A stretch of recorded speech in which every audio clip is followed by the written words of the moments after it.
நண்பர் ஸ்ரீராம் ராஜு இவர் பேர்.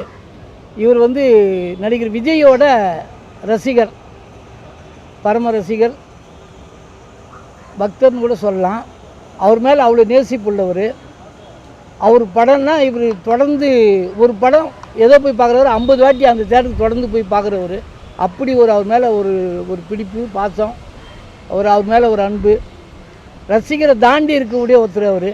இப்போ திடீர்னு விஜய் வந்து அந்த படத்தை திடீர்னு இப்போ நான் நடிக்கலை, நான் அரசியலுக்கு போகிறேன், இது ஜனநாயகம் தான் லாஸ்ட்டுன்னு சொல்லிட்டார். சொன்னதுக்கப்புறம் இவருக்கெல்லாம் ஷாக்கு. இவரை மாதிரி ரசிகர் எல்லாருக்குமே பெரிய ஷாக்கு, அதிர்ச்சி. என்னன்னா திரும்பி வரமாட்டார், திரும்பி நம்ம பார்க்க மாட்டோமான்னு ஒரு ஃபீல், ஏக்கம் இவங்களுக்குள்ளே இருக்குது. அதனால் இவர் இப்போ என்ன இவருடைய முடிவுன்னா, இப்போ வரப்போகிற ஜனநாயகனை தொடர்ந்து இனிமேல் பார்க்க போகிறது இந்த ஒரு படத்தையாவது நம்ம தொடர்ந்து பார்க்கணும். எங்கெங்கே ரிலீஸ் ஆகுதோ, தமிழ்நாடு, கேரளா, ஆந்திரா, கர்நாடகா, எங்கெங்கே ரிலீஸ் ஆகுதோ, எந்தெந்த மாவட்டத்தில் ரிலீஸ் ஆகுதோ அந்த ஊருக்கெல்லாம் போய் ஒவ்வொரு முறையும் போய் உட்காந்து எவ்வளோ நாள் அந்த 34 மாவட்டம் தமிழ்நாட்டில் அந்த 34 மாவட்டத்தில் இருக்கிற தேட்டர்லேயும் அந்த படத்தை பார்க்கணும். அதே மாதிரி கேரளா 14 மாவட்டம், அதே மாதிரி அந்த கேரளாவில் போகிறது, அது மாதிரி எல்லா ஊருக்கும் நான் போக போகிறேன், அவர் படத்தை பார்க்க போகிறேன்.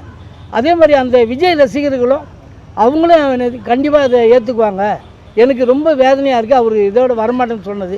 அதனால் இந்த படத்தையாவது முழுமையாக நான் பார்க்கணும். அவர் கூட அவர் தொடர்ந்து எல்லா படத்தையும் பார்த்த மாதிரி ஒரு ஃபீல் எனக்கு கிடைக்கும், ஒரு சந்தோஷம் கிடைக்கும்.